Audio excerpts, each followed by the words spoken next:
think all you guys will find today's topics interesting. We're gonna talk about. Well, I guess we could skip the formal introductions. Everybody knows the High Council of the Sanctuary. Joe, Jobo, Yeah, Dead Set, Quinn, and myself. Oh my god. This is cast number 2. Today we're Yeah. gonna be talking about the new PTR patch number 2, seasons, and Paragon. Those are our 3 topics for today, and I guess let's just jump right into it. We'll start with the patch notes. I'm gonna pull that up on screen for everybody. And yeah, like I mentioned, guys, just feel free to just jump in when you feel like we're talking about. I'm going over the notes that are relevant to you. I'm just gonna go straight down the patch notes with the new changes, and yeah. All right. So let's see. Bam. All The right. notes where they Everything's nerfed everything and buffed wizard or witch doctors. Pretty much, man. Pretty much. Yep. So PTR patch 2. First notable change is they've reduced the amount of progress required to spawn a Rift Guardian and Nephilim and greater rifts as well. Something that's definitely been noticeable. I've noticed it. Yeah, it was needed though. Like definitely needed. Yeah, it was way too long for sure. The rift durations were just far. Like even speed runs that went from sub 2-minute runs to 5-minute runs, and now it's more reasonable. Has everybody Yeah. been playing? Have you guys been playing Dead Set? I was actually going to ask how is it because I haven't played the last iteration with that change in particular. So how do you guys feel about that? Really? Is it good? Yeah, you can definitely notice it. Mm. Been playing. Is it at a good point though? Is the question we should be asking ourselves. Well, the thing was, does it feel good? it was a major issue because they kind of balanced it around greater rifts. They wanted the Rift Guardian portion to be a certain amount, and the actual Rift Clear a certain amount. But then when you do T6, where Rift Guardians just not T6, when you do T10, where Rift Guardians just fall over regardless, the Rift Clear was just 99%, and then the Rift the kill was just completely off. Whereas in greater Rift, it was actually okay. And now they're slowly getting to a better amount, but I don't know. It still feels longer than live. It's still way longer than live, but it's definitely not nowhere near as horrendous as before. Not 6-minute clears and stuff. I've been doing a lot of speed rifts since yesterday. I put in probably about 12, 13 hours. Pretty decent group. Yeah, 55s mostly that I've been speed running, and it felt okay. Way better than the last PTR patch for sure. But That's good. What were the could be clear a little times better. like? About 5 minutes, 4 to 5 minutes. That's going at okay speed. I think if we did a 50, it would have been about 3 to 4 minutes. So I think that window is there now if you have enough gear and damage. And we're running 550 Paragon characters, so 55 in 4 or 5 minutes. That's pretty good, I think. It's not too bad. But okay, I'm gonna skip this part that talks about the Witch Doctor changes for the items until later, because Witch Doctor changes are just everywhere. The whole patch is just witch doctors getting there's a more lot of damage. changes. These are just some bug fixes. Well, this is kind of an interesting bug fix, the Leoric's crown, and now it's working in the cube. Have any of you guys had a chance to experiment with it? Yeah. I guess Anyone not. else? It's good for months. I mean, I haven't really used the Oryx Crown in the cube in the first place, so I didn't really. Yeah, I did try it. it's kind of I've used it for very, very niche activities like doing bounties where I just wanted that 12-13% extra CDR, but outside of that I didn't really see any need for Leorix. But for XP grinding and optimization in a group, I could see that being used for sure by supports if they're not naturally having it on. So small change to that, and these are just some bugs, so we'll skip those. And monsters have been readjusted, but we don't know exactly how. I haven't really been paying attention. I don't think anyone really has. It's really too soon since the patch came out. Increase the amount of experience required for Paragon levels 2500 and up. I think that's something we'll discuss later when we talk about Paragons. Here's some interesting changes as well. I don't know if anyone has had an opportunity. I haven't. Thorns damage now increased by 100% of your primary stat damage. And Oh, wow. area damage can now be triggered by pets. What? Yeah, Area Are you damage serious? on Wait, pets so is Yeah. something good. So is it like full scaling from primary stat now, Thorns damage? Yep. Like, Yeah, I think God that's what it damn. is. I think it was like what 25% before. Like it was like 1/4 of Was it scaling. even any at all It's before? none. It was It none. did, it scaled. It did scale with primary. It was for the small amount. Did it? I remember looking into it. Okay, okay. There was a point where they made Thorns really good, a couple PTRs a while ago, where it was stupid broken with the Barbarian passive and the Crusader passives. But since then, Thorns hasn't really received any attention, and now all of a sudden they're getting a buff. But I haven't seen anyone really take advantage of it. I haven't really tried it myself. I haven't tested it, so I don't know. That's something that needs to be done though. Yeah, it's pretty. If they interesting. quadruple the damage. Yeah. I suppose. It's still, I think it's still hard to take advantage of. It just Thorns, the way it works, it relies on monster attack speed, and that's a huge issue to even take advantage of Thorns in the first place. It has to, like, each individual monster has to hit you essentially to kill itself, which is not really feasible in a game where you're trying not to get hit all that much. So they have to kind of redesign the set about Thorns and go from there, I think. I think Thorns is a big issue in this game because there's no like great like mitigation like abilities either. You know, like block for example is useless in this game. Block and Thorns really go hand to hand, and blocking mechanics are just garbage. So like it's hard to really take advantage of Thorns for sure. I think like I can't really think of any ways I can take advantage of this new Thorns damage off the top of my head, but it's early. It's early. It has to be a set, I think. Yeah. In the next patch, I think they announced that 2.4 is going to see a Invoker rework, and then we might see some implications of that change that happens now. But I guess it's okay that Might it be happens like a now. like a preliminary thing. They just want to start testing it maybe. Yeah. But okay, well now it's like the important stuff. So it's class changes. I guess it's on the Barb first. So I'll start with that since I've been playing a lot of Barb. There's been really only one significant change that's not shown here. It's at the bottom, and it's that Immortal Kings got buffed to 250, and let me find it here. It's all the way at the bottom here, and it's actually a huge change. This is one of the biggest changes in the game. It doesn't seem like much, but this small increase in damage, it's not that small. And this It's not small. Why it's going from 100 to Yeah. 250? It's like more than double your damage.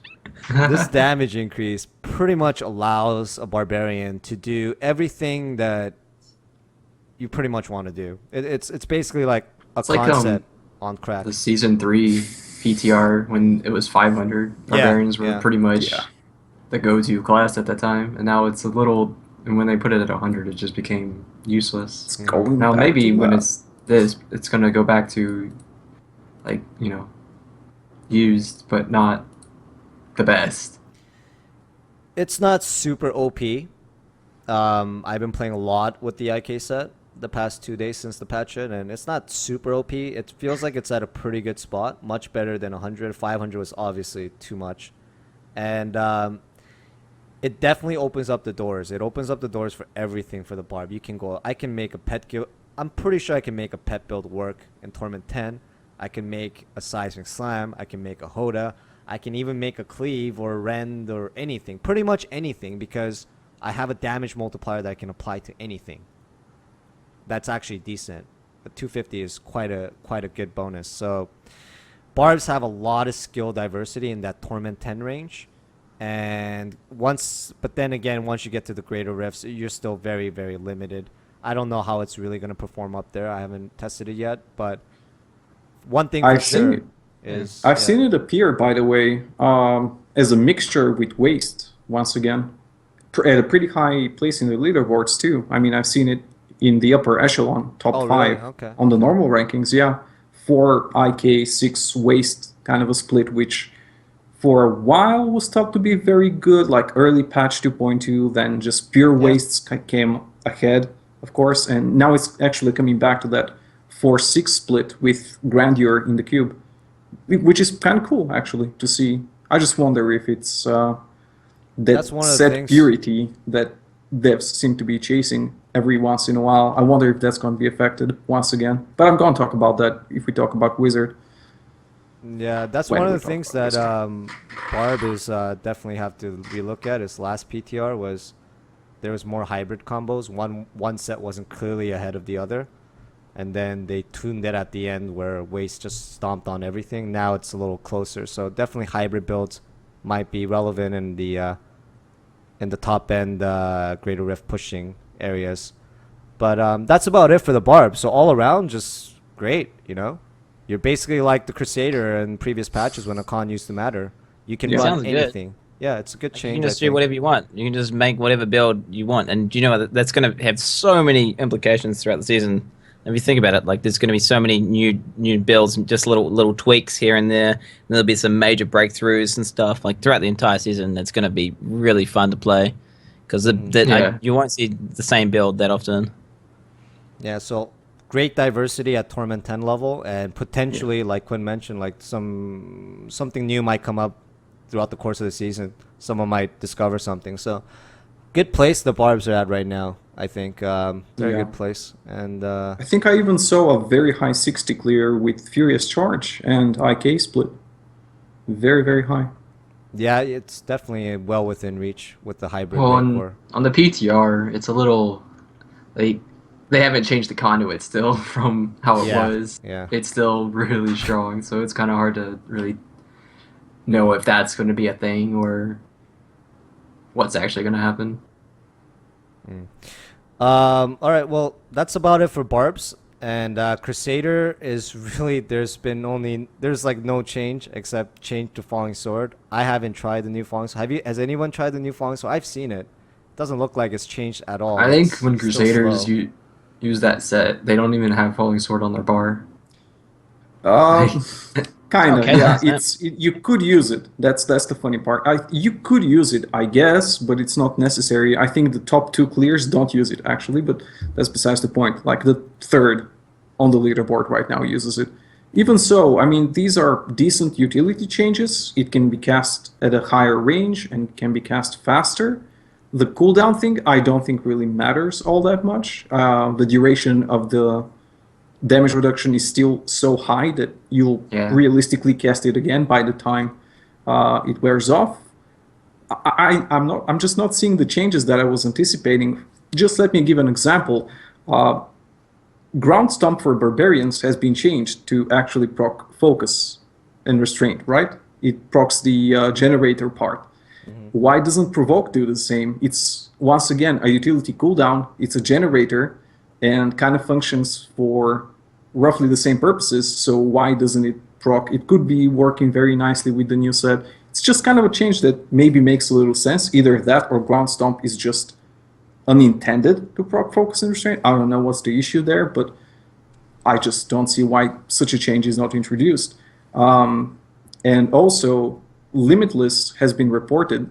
The secondary hammer that spawns from Limitless continues not to proc the set bonuses and shield bonuses when it comes to damage, which is crippling the damage potential of No, currently that's- the best spec for That's Crusaders. huge. That's Yeah. huge. So Crusaders. These are the changes that I'm waiting for, and the bug fixes I'm waiting for, and they're just not happening. It seems like Crusaders are just like not really getting any attention this PTR. They just kind of gave the Blessed Hammer stance like, "Plop, here you go, boys." Can you Yeah. see it? Don't complain.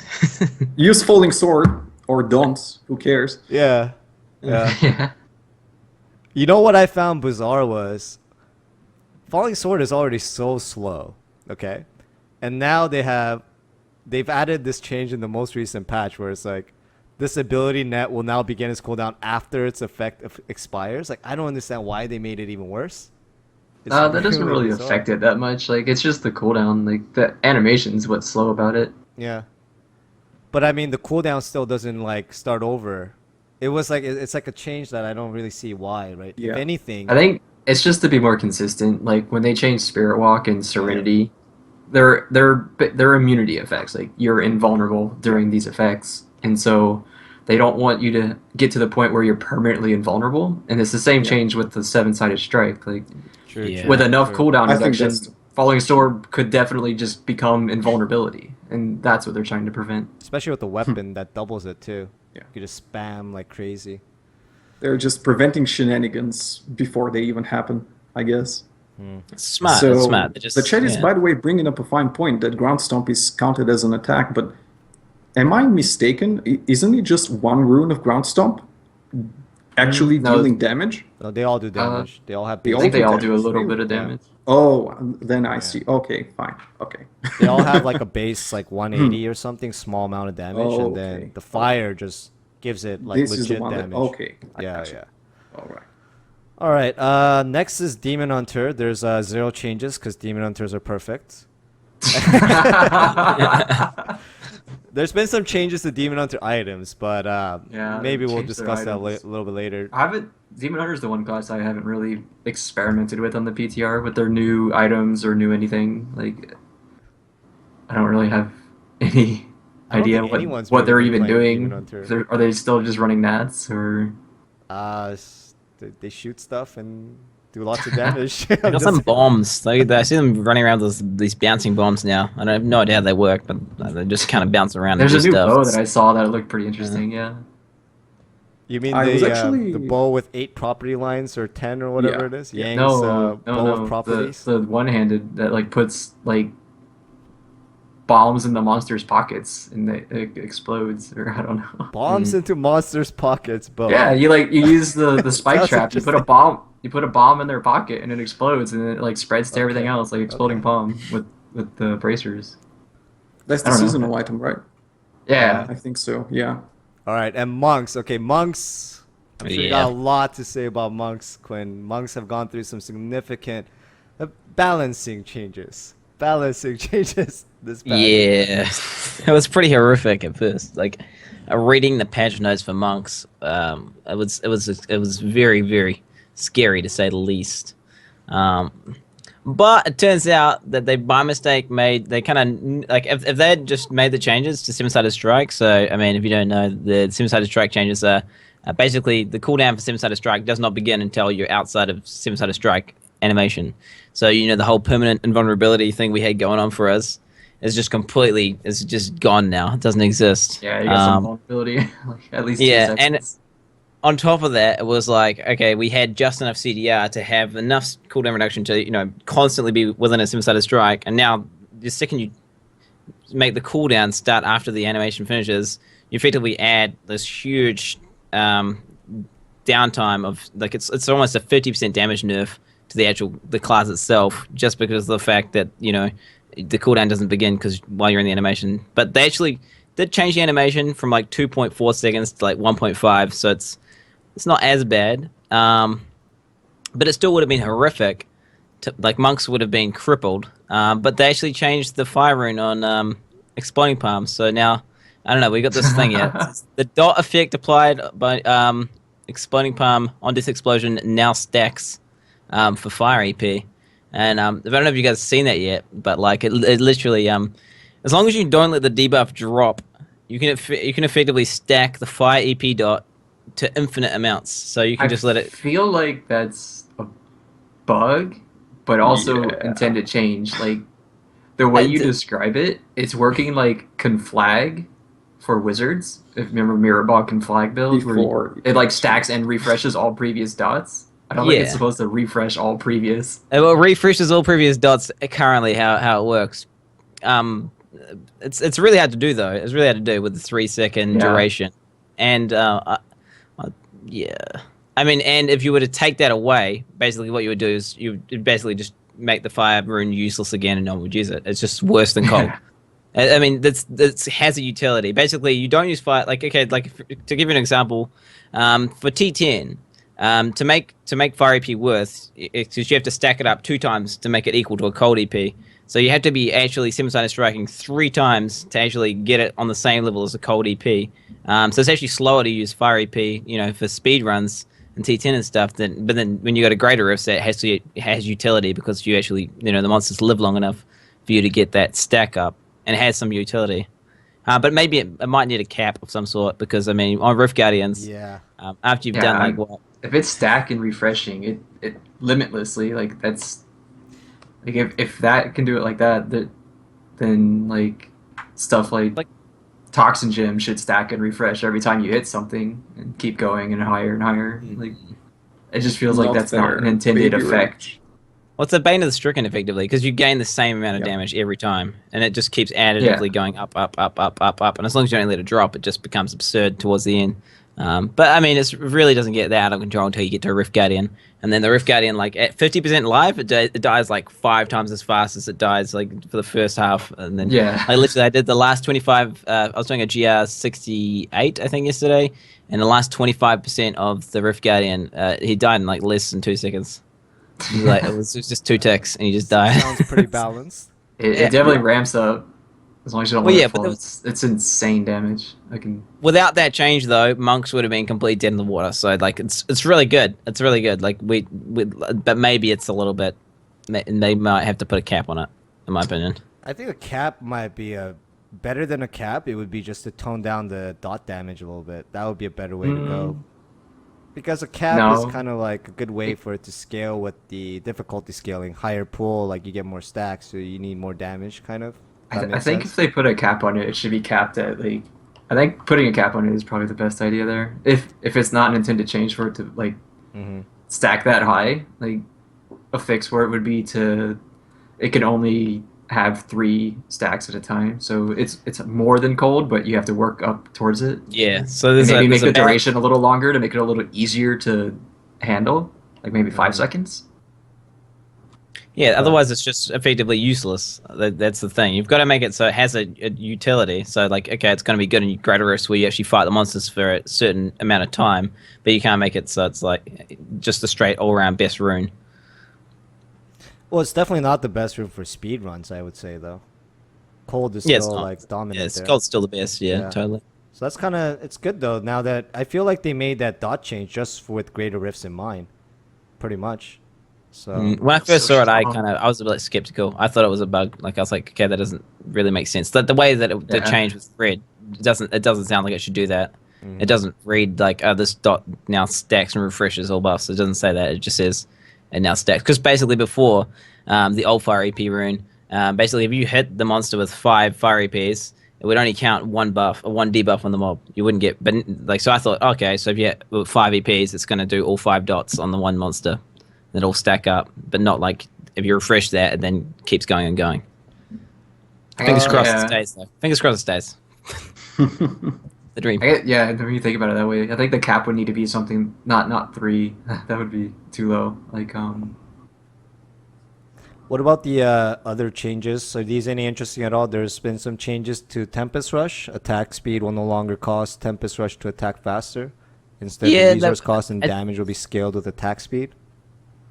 That change, I think, that we're just doing a lot of changes to all the channeling spells because, all the wizards were having to cry about all their abilities, all their channeling abilities not scaling properly. And I think they just modified all of the channeling abilities. I haven't actually tried out the new change, but I mean, so instead of like really fast, low ticks, you actually get slower, big ticks now. So it's kind of cool, but at the same time, it's like whatever. It's just a change in the way the damage is dealt.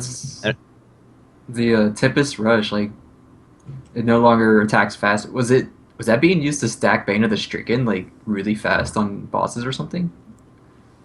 No, it wasn't being used at all. It was just the way that's worded makes it sounds like that's what they're preventing, like Tempest Rush from being able to stack Bane of the Stricken quickly.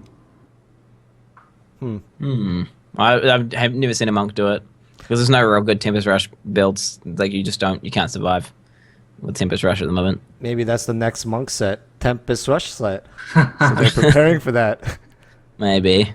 What about this bug fix with Deadly Reach? Is that anything interesting, or is just a small? That bug? was something annoying. Yeah, it was just an annoying bug. You would play with Raiment Set, and like it would logically be a really good rune to use, but it just wasn't functioning. But now it's kind of like they've fixed it, but Raiment Set is redundant now, so it just doesn't matter.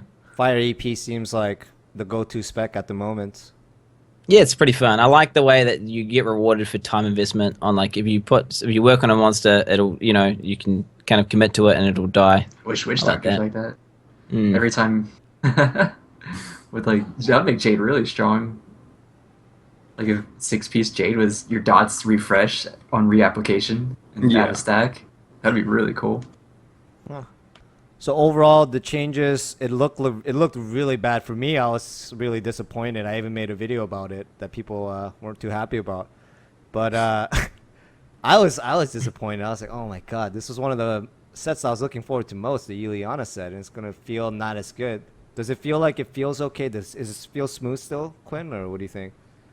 I mean, you have enough. I mean, before it was like, okay, it was pretty hard to die. You had to be literally standing with an arcane beam, like as you came out of the Seven-Sided Strike to like kill yourself. Whereas now it's like, okay, you have to every Seven-Sided Strike, you've then got to basically dash and activate Mantra, and then you got to go punch a guy one time, and then you just Seven-Sided Strike again, and then you dash, activate Mantra, punch a guy, instead of just going Seven-Sided Strike while holding down punch. So it's more interactive. The build, it requires more effort, or more, like definitely a higher skill cap for sure. Like as far as player, like your interaction goes to the game. Before it would have been like, okay, just spam 3 buttons and basically make sure you're positioning correctly and skipping properly, and Yeah. you're good.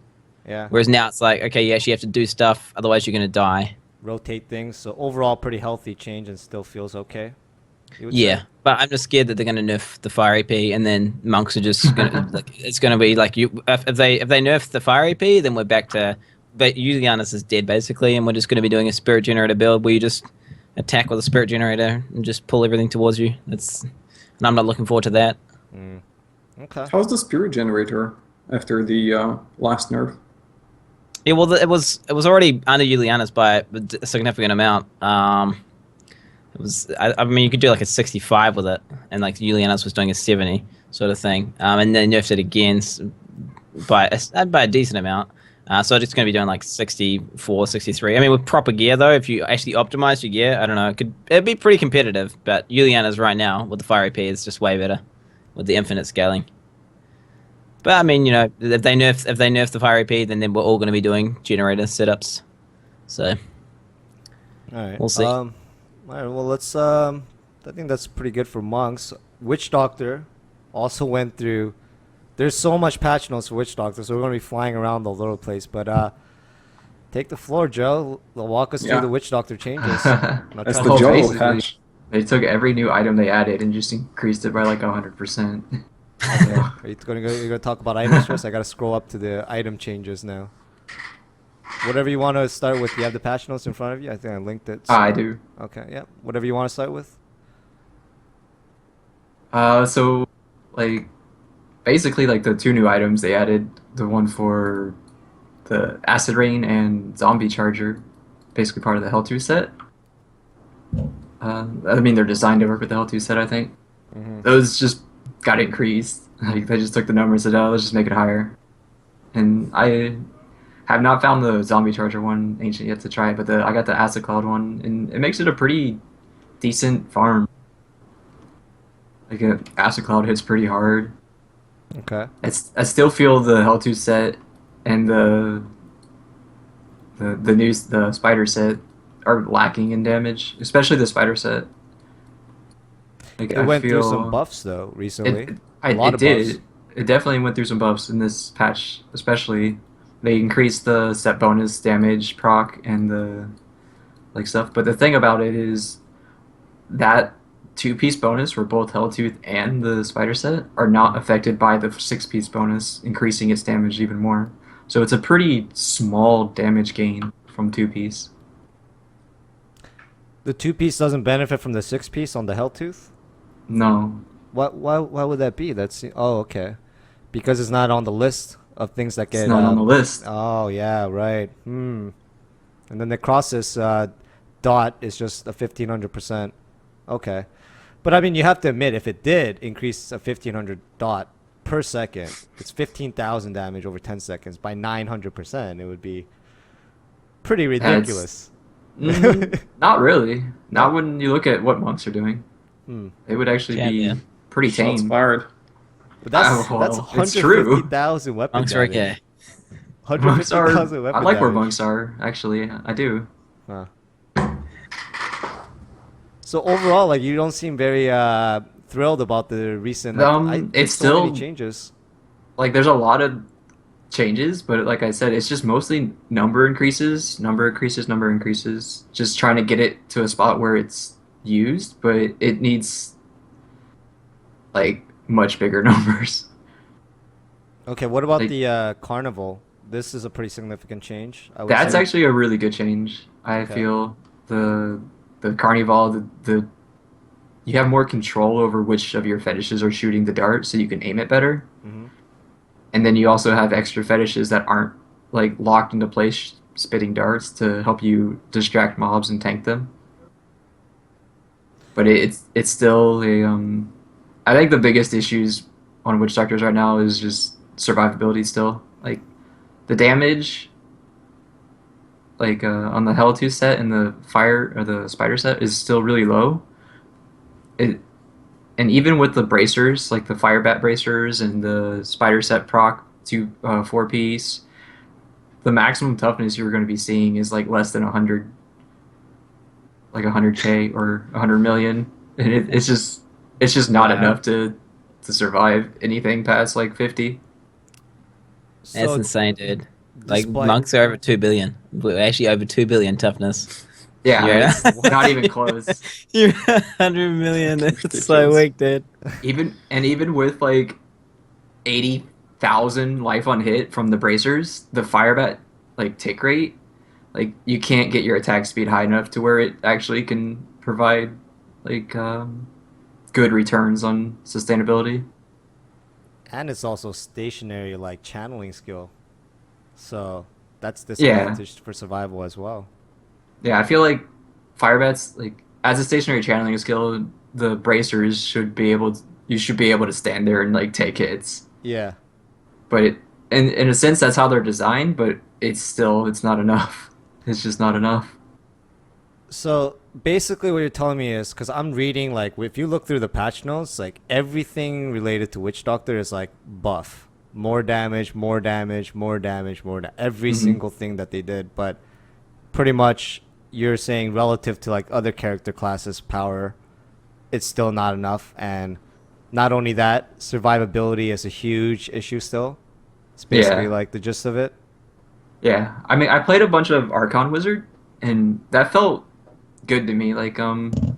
The survivability, it kind of ramps up. It starts off really like weak, but once you get your stacks rolling and you get in and out of Archon quick and like keep your stacks going, you end up with like over like 200k or yeah, 200 million toughness and a decent amount of life on hit with your you can get that on your weapon and you can keep yourself up like the attack speed on the life on hit is huge. Like with the Archon you get like 200% attack speed. That with life on hit keeps you up. But like And the armor and yeah, that gives you the natural high toughness. Like resist. I feel Yeah. like I can reach that amount of toughness on a witch doctor as a wizard, but the life on hit is just too slow. Okay, okay. All right, so I guess just very lacking. Just Witch Doctor needs more buffs. Like, It's surprised. I thought like there's I had to, I looked over the patch notes. I haven't tried, and I was like, oh my god, like everything is a buff. Everything is a buff, but I guess not. But yeah, the Uh, carnival thing is really nice. Like I said, it gives you more control over which fetishes are shooting darts, and their damage is increased. Like their darts are doing more damage like individually, so you only have to hit 5 darts that are doing the same damage as all of your darts would have done before. So you can yeah. like better aim it on priority targets. Okay. Is Um, that set is still plagued with just survivability problems. It's a very glass cannon build, and to push higher than leaderboards, it's just all about surviving. one of the bigger criticisms for Carnival has always been the lag in group play. Has this been improved? Yes, that has pretty much been completely Yeah, fixed. Like there's no more lag in group play with Carnival. nice. Okay. Okay. Well, how about the CC changes? Have you noticed like because they're reverted back to live server standards with some tweaks? So have you had an opportunity to test like play around with fear and other things yet? I've actually put together like a support witch doctor to play in like greater risk parties. Mm-hmm. Like people right now, I see a lot of barbarian supports and stuff, Yeah. and I feel witch doctor can still fill that role a little better than what I see, at least with the skill set the barbarians I see using. I Yeah. feel What? I feel like Witch Doctor, I can bring a lot of stuff. I was toying with builds, and the CC changes, they kind of help with getting stuff under control to begin with, but you still can't permanently stop them. And like at least personally, I got my Witch Doctor buffing like group damage by I want to say 85%, not counting strong arms, and then buffing group toughness by 55%. As a pure support though, not a hybrid. Yeah, pure support, and that's bringing a lot of CC effects to keep things going. I don't know. I've yet to try it in like a big party yet, but I've been doing twos and stuff, and Yeah. it seems to work. Like I can survive like high rifts, keep stuff together, and buff damage and toughness. Have you That seen boot the is always support buff strong. yet though? Have you witnessed this is the godly support buff? The godly support. What do they do? Okay, so they straight up have a 50% damage like reduction multiplier off the bat for the whole group, just 24/7. Yeah. So Yeah. so you just take 50% less damage. Then you get I think it's 20 armor, 20 all resist. Then they buff the damage by 80%, and they pull the entire rift. They just the entire rift. They just they can pull infinite amount. There's no limit to the amount of monsters they can pull. So they just keep going chain. Does chain, the chain, mobs chain, they chain. pull Well, not Yep. DR with CC No. effects? No, To well, try you don't and- use Good it. question. See. Great You question. just- That sounds like a yeah, to chime in on support barb real quick, because a lot of people have been talking about support barbs, and here's the thing about a support barb that's good, and Quinn did some experimentation, but I've also put some thought into it. A barb can support without going full support. That's the advantage too. Like you can do everything that a full-on support barb does without going full-on support. Where you're well, at least bringing from what I've damage seen, too. I'm like you need a lot of like gimp gear. Like you need to change your sockets in your weapon. You need to really gimp your stats. Like I don't think you can survive and still do all that stuff. Well, it would be a balance Lively. though. It would be a balance because it And won't be like contribute a really amazing damage. Decent amount of damage. Yeah, but it would be actually enough that it can't be ignored. While at the same time you have every single utility that a full support. If anything, a hybrid is better than a full support because I it don't brings think even it'll more. survive though. I just honestly don't think it'll survive. You I have to think really gear for survival Yeah. to play support. Like I don't think it's possible to do like a DPS support at the moment. It won't be It as just- good as a support, but it would be close. It would be close. If you have a look at some of the riffs that we were doing yesterday, he pulls like half the map to one area, and there's just like just covered, and there's just laser beams, molten, just everything's going on. It's just like in like the barber's his health is constantly fluctuating and getting wrecked. He's got double like blue. He's got double life on it, gems in his weapons, and like full toughness, full CDR, and he's still like. I mean, he can survive. Don't get me wrong. He doesn't die. He probably dies the least out of all of us. But at the same time, I think if you're to try and sacrifice some of that utility to bring like a small portion of damage, it's really like extremely questionable. You'd have to guarantee that you wouldn't die the entire because one death would just be like, just make it not worth. It's something that needs to be like. It's probably way too early to like come to any conclusion, but I think the idea of a support barb is kind of like it's questionable in my opinion because it is good, but I feel like other supports also bring so much when you're talking about like that high greater rift push. Like I haven't done season 3 too much, but I mean I've experienced high greater rift push in groups, and generally like the way that a barb works, it's really just the harpoon. The harpoon is really strong. The way you thing- describe that to me, I feel that The harpoon pull is broken. Yeah, that It's sounds broken. really Well, it's good. well, you see, Cyclone Strike is capped to like 16 targets, and like or like the Paranado can only pull like a couple targets at a time, and like all the other pulls are limited. Whereas this pull is effectively the reverse of the old Rayquaza charge. So the old Rayquaza charge that would just pull the entire map does the exact same thing. Like he has to stop pulling because it crashes the game if he pulls too much. Like it's really really really powerful, and it also stacks the mobs on top of each other. So like the hitboxes are all colliding, and your exploding palms just like cross cleave like 20, 30 targets. Yeah, So that it's- sounds That sounds really strong. That sounds like it Yeah, you can't can't. be beat. There's no competition, man. Like Not at honestly, all.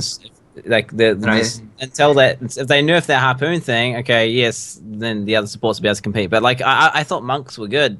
I was like, yeah, I can make a support monk. It could be pretty legit. But then once I saw because I thought they were all on crack when they were talking about support barbs, and then I was playing with Dutch Freak. He's like a really good Yeah. EU barb, Yeah. and yeah. It's just like you can't. Nothing even comes close. It's just support bubble. It's going to be meta if nothing changes. Yeah, I definitely see that just being it, unless they make It's also Harpoon not DR. But you have to also consider, like, if it's just the harpoon, then you're now crossing into the territory of rift fishing. And when you're fishing for a perfect rift, you don't necessarily need a across the screen harpoon pull. You know, the density is just there, where The you way he might actually describes want it, a different I pull. personally haven't seen it. The way it's been described, that is the most powerful thing It's I a can linear imagine pull, for. though. It's a linear pull, and here's the other thing about a support barb is that you can't just run just a support barb alone, if that makes sense. I feel like you Okay. need to have more, you know, because the support barb doesn't bring a lot in terms of damage. It brings a lot for survivability and utility, but not for damage. For damage, all there is just rend mutilate for 10% damage and threatening shout, which is 25% damage. There's Yeah, and nothing then else they that get bring. strong arms as well. It works out. Strong Oh, arms it's is been like nerfed by everybody. 5%. So it's they get 75% additive damage amp, and then they get ignore pain, which is a 50% multiplier reduction. So like I'm literally at like my monk can get to 1 billion toughness just with monk buffs, and then he just puts ignore pain up, and it goes to 2 billion. Like it's just with ignore pain, and it's so broken. Like that reduction alone, like even if they nerf harpoon, support barb is still going to be like just from buffs alone. Like the ignore pain 50% reduction, 20 auras, 20 armor, all of that juice. Like you just takes hardly any damage, and it's just so powerful. The Yeah. ignore pain is actually a new change for this patch. Before it didn't apply to group members, and now it does. So that's actually something new as well.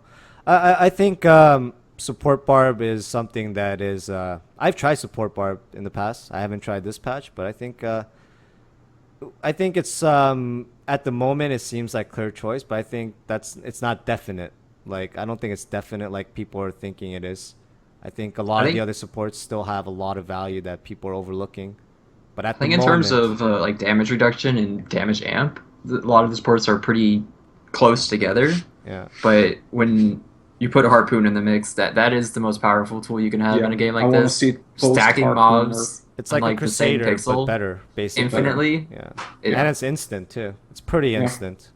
The harpoon. The harpoon that, is that, like the that key. if that gets changed, then the other sports will definitely be on the Yeah. same level. But if that's how it works, there's nothing that's going to beat a barb. Another question only would be look like, at- would there be two supports or one? That's another thing that you have to like think about. Do we still run the two support meta like previous patches? You won't use two supports and 4 men. Like if you're actually pushing, you'll have one support barb, and then it'll be 3 DPS. Yeah, I then- think you would bring like a so- single target DPS and two AoE DPS. You have to have a Crusader though. Crusader is just too strong not to have. I would say it's no. almost a must. I mean, No, not really. Not anymore. That's Not with the new. Like you guys don't think so with the Crusader? They still bring a lot. They bring the heaviest damage buffs across. I all think it's just the classes. crit damage at the moment. Like the 20 crit is rendered useless in a monk party. So it's Yeah, just bro, the the Broken 200 crit Promises damage. is Yeah. with the new Fire AP, Broken Promises is actually less effective. You can actually drop BP now and go back to COE, and it's very similar. You lose a lot of survivability, but you could get away with the 20 crit. But in saying that, honestly, you'd be better off just bring another DPS to the party who can bring damage amp as well. Oh, because Right, the I think crit it's won't been two- affect the dots. You guys are saying. No, it will. It's just like when you have a support that can do everything, like pull stuff together and still, bring toughness buffs and damage buffs. There's no reason to bring a second support. Like the reason you used two supports before is they had two specialized roles. One of them gathered stuff together. The other one kept it there, made it safe. But now all you need to do is grab it together. So you don't need, and the barbarian's going to be doing that. So having a second support is kind of useless. You might as well just bring a third DPS that can bring damage buffs and still do max damage. Unless it's a hybrid support though, because with the Blessed Hammer set, Yeah, you could run a with the hammer new in for belt, sure. they could run a hybrid setup where they still would have the survivability to just jump into stuff, and the Falling Swords become like a big part of it because the Falling Sword will cast 20% crit. They still bring their laws, you know, they still bring Yeah. everything. They bring their Yeah, shit. like They a have DPS everything. Crusader definitely Yeah. could fit in a group. And they'll that's still the be same doing category tons of damage. as just a DPS. So it seems like you still have to like. I feel like okay, I'm thinking about a 4-man group. I know we're getting kind of off topic, but I don't want to stop this. So if you, I'm thinking about a perfect group, and it's like okay, at the moment, support Barb is something that seems very, very like in the lead for as a support character, but you would never want to consider not having a Crusader, especially if the Crusader can bring buffs and damage. That's respectable. So those two slots are like locked. So if those two slots are already locked, now you're just filling the last two slots with characters that scale well or, you know, have good synergy with those first two classes. So what would those be then? In terms of pure DPS, I feel like Monk is like almost a guaranteed. You have to have a Monk. 2 is questionable, but 1 Monk is like almost like mandatory. And Monks bring a lot too, but you could easily make a Juliana setup that brings a lot to the party if you were to drop FNR. Sacrifice a little DPS, but you would bring a lot of group DPS. And then it leaves like 1 slot open for a filler, a damage that scales with everybody else. But I feel like Monk, Barb, Crusader, like must. What do you guys think about that? That's what I was thinking. I felt like those 3 classes are like you have to have it in a 4-man group now. I think definitely support Barb. That's 100% the only one, and then the most powerful damage dealers in the game. Just Yeah. whatever the most powerful. That's it. That's Just how I a see support it. Barb, most powerful damage dealers, and then you're done.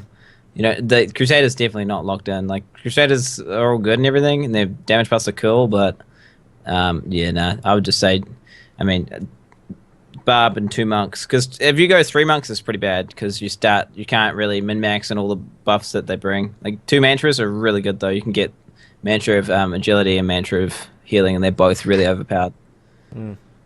You don't think a that's what I was support thinking. or a hybrid Crusader would always be a lock with the damage and the buffs that it brings? It's Definitely not. surprising.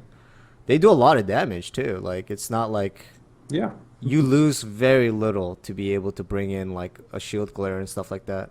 So you're Yeah. talking about Yeah. 100 crit damage, 15 attack speed, 20% crit, 20% damage off shield glare. All that combined with actual damage that's maybe like 20% less than a full-on DPS characters. I don't see how a hybrid Crusader is not a lock. It's one of the best classes. It's going to buff group damage the most, and it's The going to be like problem- maybe 30% less damage than the top damage dealers. That's Like what I would the say. problem is like for that slot, it's not just bringing this stuff. You have to be able to survive, and I don't. At least from when I played on Crusader, I don't feel like you have the toughness and stuff to like survive. Like the monk invulnerability is probably the best thing they have going for them. Even though it was kind of nerfed a little, it's still you can still work around it and survive. And the barbarian, like he's stacking pure toughness and life on hit and attack speed and everything, and that's the only way he can like stand in the middle of all this stuff and do stuff. Like a Crusader, have like toughness jumping into the middle of a issues. pack of mobs like that and trying to Blessed Hammer, you're just gonna die. Yeah, we do have toughness issues, and the damage reduction from Falling Sword might have to be bigger just to help bring that up. I don't know. Yeah, jumping into the middle of the packs would be the thing would be the kicker. Like you could always position outside of middle of packs, and if the support Barb is doing everything it's supposed to be doing, then everything's perma-stunned anyway. So if under the circumstance that you don't have survivability issues, which is, you know, when you're fishing for a 4-man clear or 2-man clear, it doesn't matter. You're looking for perfect conditions. Otherwise, you're not going to set a record. So under perfect conditions, survivability shouldn't be an issue. Then is Crusader still not a lock? I really think that Crusader is a lock, in my opinion. I think you You guys really are wanna kind go of not giving Crusaders credit here. They I think still you're have all the biased. buffs. You're biased, and you really want Crusaders to be a thing. But like, I mean, don't get me wrong; they totally could be viable, but it's definitely not a lock. I'm telling you that now for sure. Like, it's It could totally be viable. Next season, you might see Crusaders running around, but this you can't say. I 100% support. The only 100% thing is support Barb right now. If Monks get Yeah. shit on, if Fire AP gets nerfed, then Monks are not even in the group. Is the only thing is support Barb. That's the one thing that's guaranteed. Like okay. definitely 4-man meta, but We'll have really, to wait and see for this stuff though, because this is like probably an area that people are. The meta won't be really shifted for a long time. I feel like this patch, because of the cube, and because of the significant changes all across the board. Like last PTR, the meta was kind of quickly resolved. I would say, it's just like Demon Hunters again. With Crusader and Witch Doctor last patch, last PTR, that was clear right from the start. This PTR might be. Now everything's kind of like, what is it? What exactly is it? But yeah, maybe a little bit biased. But I am not planning on playing a Crusader, so no reason to be biased. All right. So let's move along the patch notes here. Wizard. To be honest, though, just Okay. Crusaders will be a little better once that bug fix is actually gotten through. The Limitless actually not dealing half the damage it's supposed to be doing. So that's quite something, really. Just once that gets through, and maybe some additional damage reduction gets introduced, either by Falling Sword or some other means, we might be looking at a bright future for the Hammered In, I guess. And area damage with Limitless would be fucking insane with yeah. density. Like that is. You gotta so think about much it. It's not even damage. working right now. It's so much not even damage. working. Like if you have a big pack of crap stuck together and you put a Limitless Blessed Hammer Crusader in there, with the area damage changes, that is such insane damage. I don't think anyone quite understands how much damage that actually is, because things are bugged right now, so it's not working It's properly. at 65, not working right now. Yeah, So yeah. yeah. So like once Limitless gets fixed, with the area damage changes and proper area damage tuning, because you have to tune for area damage now. You're gonna see that a lot in group play. You're gonna see characters optimizing for area damage, since 4-man mentality is to group everything together with density and multiplier damage in that sense. So area damage is going to scale extremely well with density. So Crusader may or may not be a lock. I personally think it is, but let's wait and see. We'll wait and see. Anybody want to do the Wizard? Maybe Quinn, since you've played it a bit this patch. yep, just go through and I haven't got it up, so yeah, just go through and I'll comment for sure. There's not a lot of changes, to be honest, for the Wizard. Crowd control breaks when Archon is cast, and damage is increased for Audacity, one of their few damage, Oh yeah, passives that they have, and some bug fixes.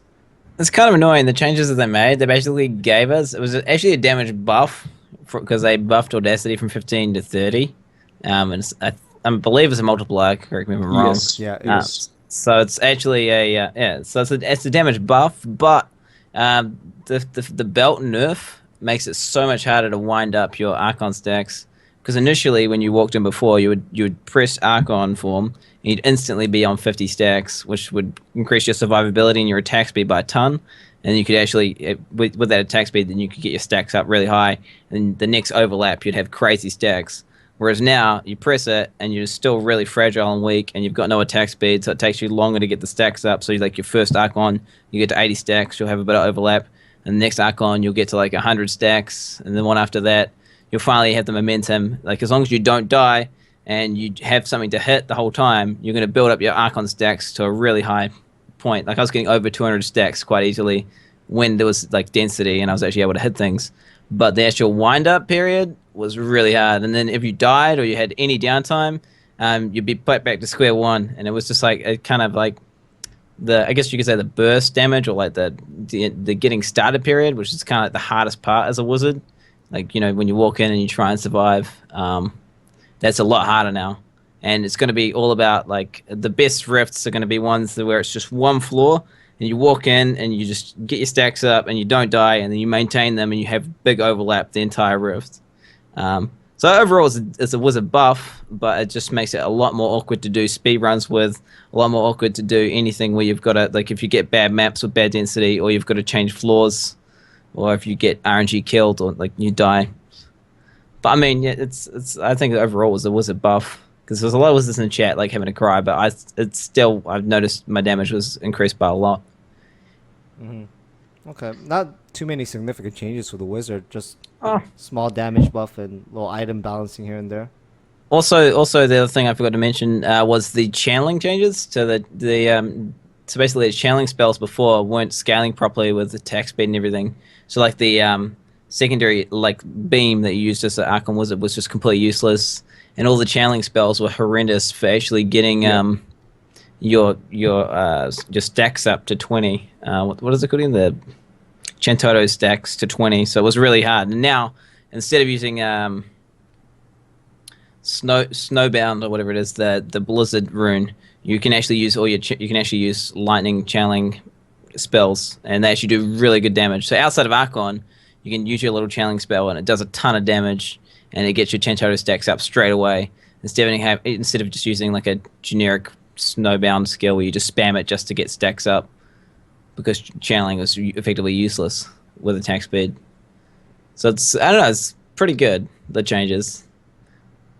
Just small, I guess small to medium-sized buffs. Just smooth it out a bit for the wizard. That looks like what they got back this patch. I think we covered most of the patch notes. The only things we haven't covered is there's been a nerf to Stricken. I personally haven't noticed any difference. It's still OP, but they did nerf it like literally by half for the damage increase. It only goes up by 0.01 instead of 0.02. And each attack you make against an enemy increases the damage it takes from your attacks by 0.8 instead of 1%. So ranks up less, half the amount, and the initial is less too. Still infinite. Okay. So yeah, it just takes you longer to get there, but it still just keeps scaling up and up and up. Like nothing's really changed. I haven't really noticed it at all. What?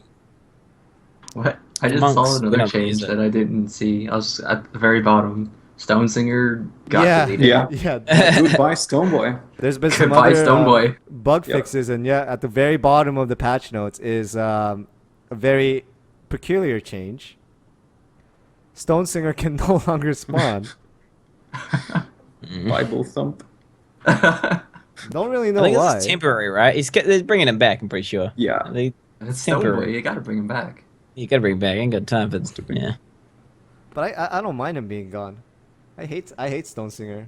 It always leaves a bad taste in my mouth. For all the times that it didn't appear, you know.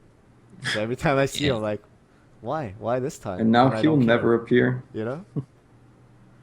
All right. So that's about it for the patch notes. I think we pretty much covered everything that we needed to talk about, and let's talk about the next topic. Let's move along now to the next topic, and that's seasons. So season 3 ending has been announced.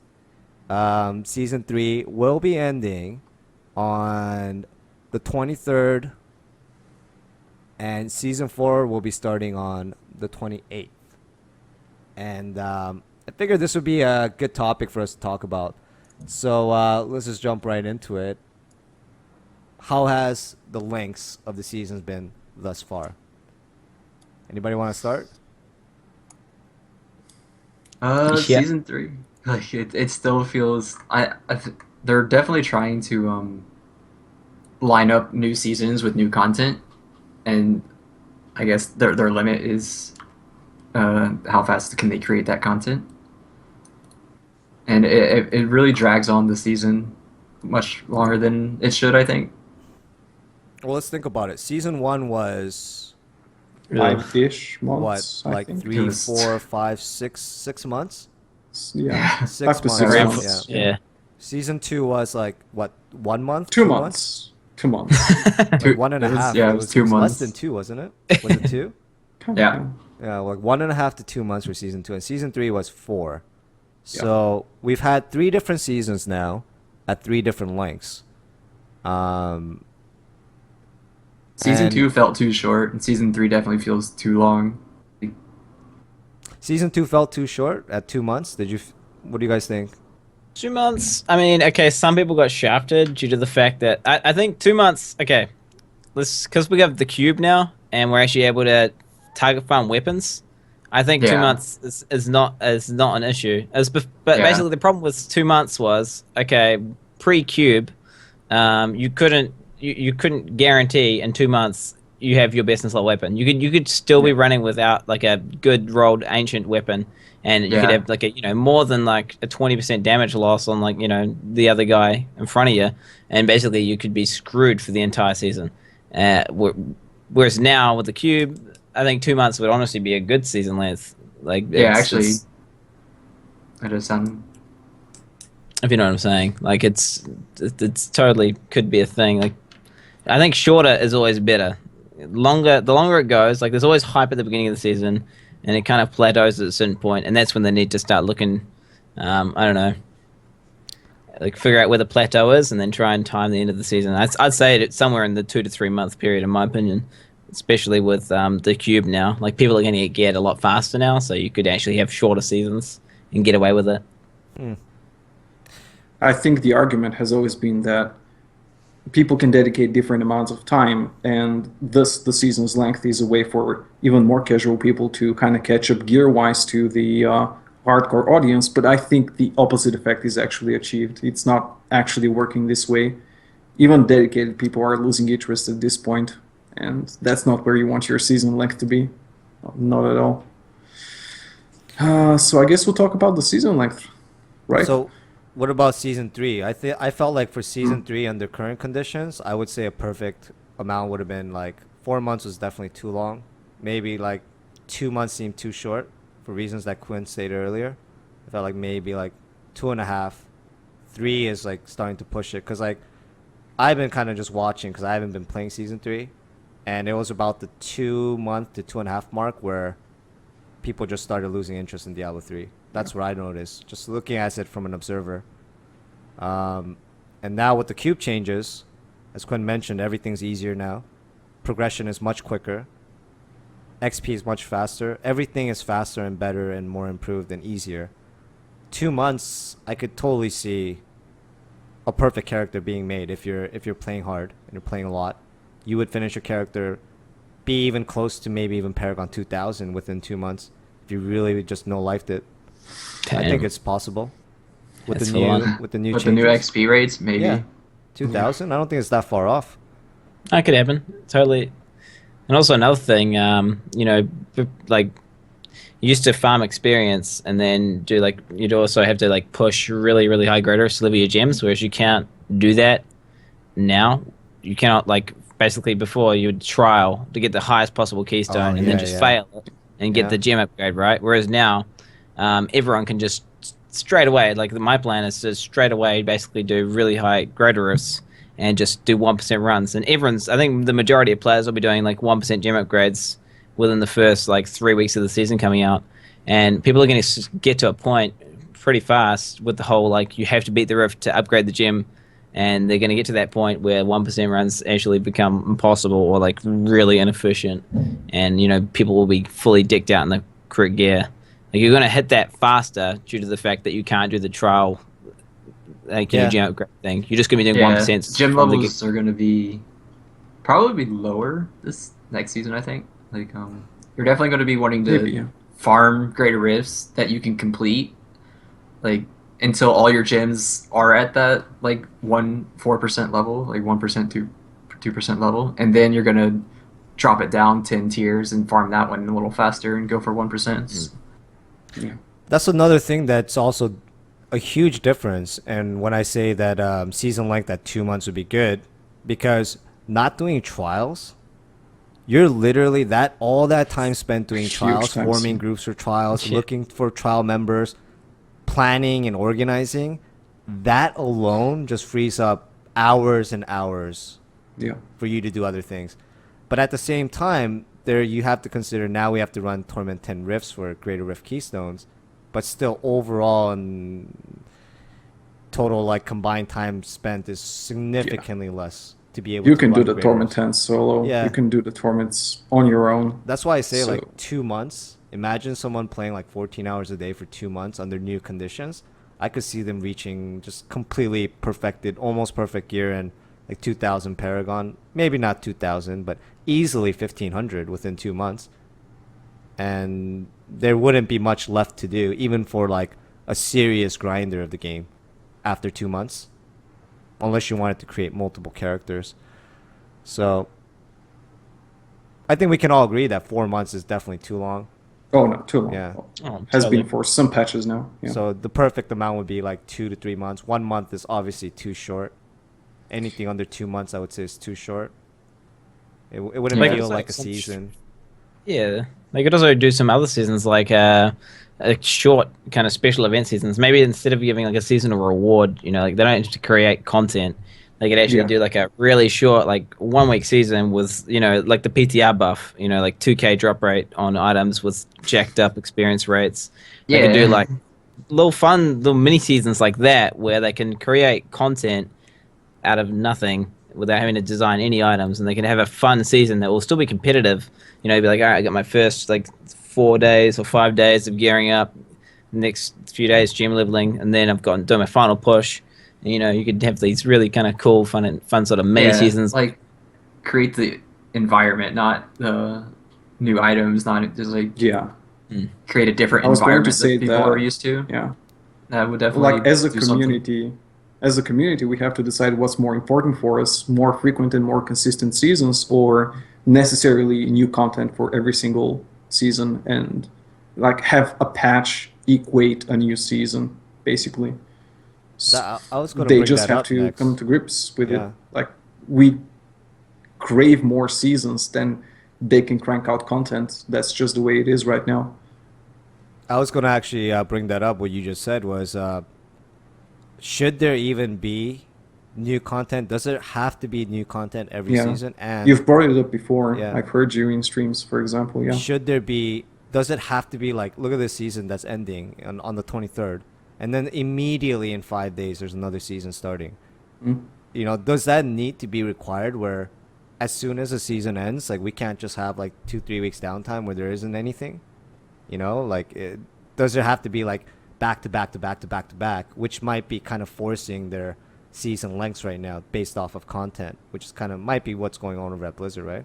Like, would it really even matter if the next season started on like September 8th or something, like 2 weeks after the fact? I don't think it would make a big difference in turnaround for how many players show up to play.